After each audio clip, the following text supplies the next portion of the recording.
It's time for a 1980s revival.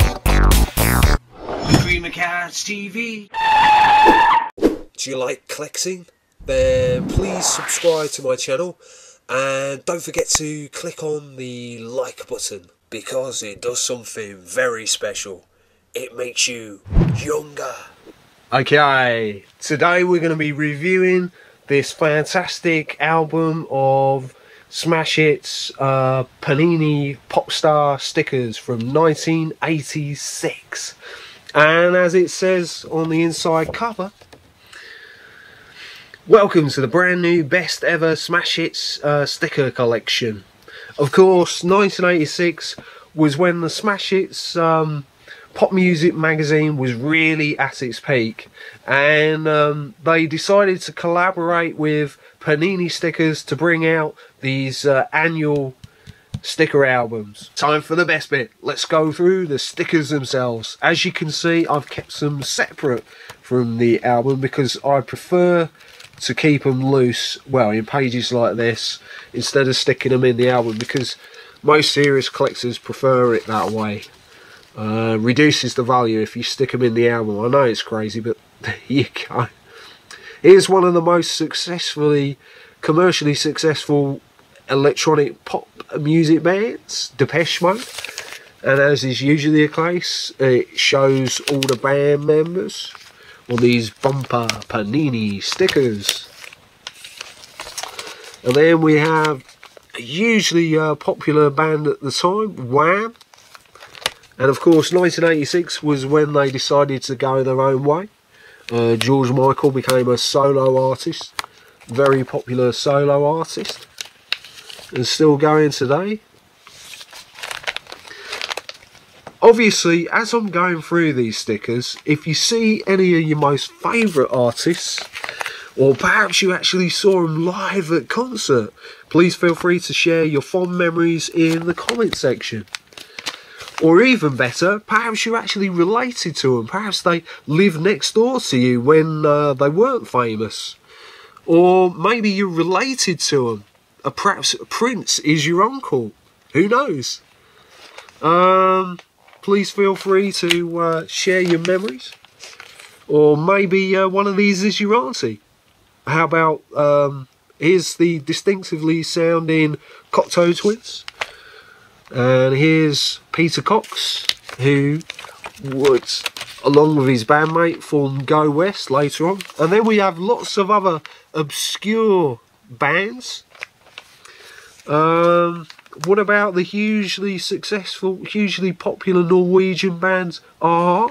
Were you into them? You can imagine lots of teen girlies would have had his image on their wall as a poster. Pop poster. And then we have the teen idol, Paul Young. Who else do we have? Oh, of course, the Pet Shop Boys, the synth pop group, the Pet Shop Boys. Interesting thing to know is Neil Tennant actually works for the Smash Hits pop music magazine, which was a hugely successful British popular music magazine in the 80s. And so you can imagine he had an in-depth knowledge of that particular industry before he actually became famous. So that would have been useful, I should imagine. And then we have the bearded rockers ZZ Top. And not so colourful Elton John. He usually wears really flamboyant clothing, but it looks as though he's joined up to the Salvation Army.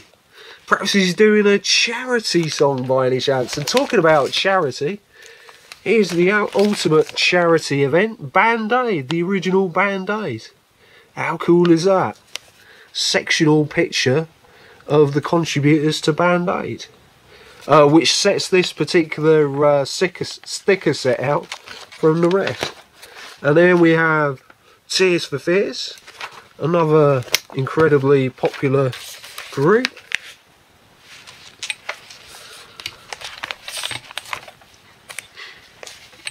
And talking about popular, one of the most, not just one of the most popular reggae groups, but one of the best-selling artists of all time, UB40. And then, of course, the critically acclaimed Mancunian band, New Order, who evolved from the earlier group, Joy Division, whose lead singer unfortunately committed suicide.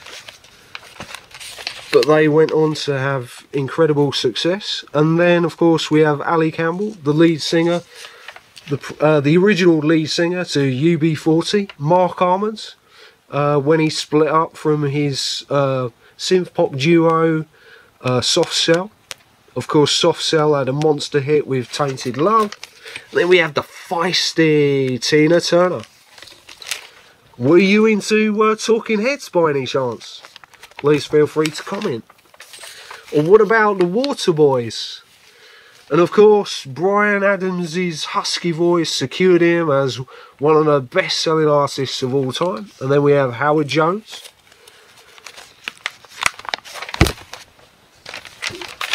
And one of the most successful bands to emerge from the new romantic movement, Spandau Ballet. And of course, some of them went on to become equally famous in soap operas like EastEnders years later.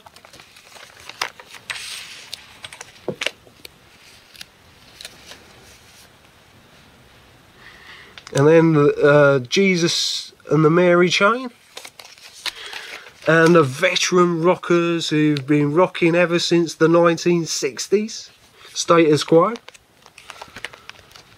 So, basically there's 180 stickers in this particular epic set. So I'm going to do it in 4 videos. So this is the first video. See you in part 2. Now that you've seen that video, click on the other 3 to complete the series. If you're hungry for more, you might want to check out a rare David Bowie ice cream commercial he made just before his first ever major hit, Space Oddity. And which is the greatest band ever, the Beatles or Led Zeppelin? Or how about voting for your favourite guitarist, Jimi Hendrix or Jimmy Page? And ever wondered where the greatest rock stars lived before they became famous? Click on the last video to find out now.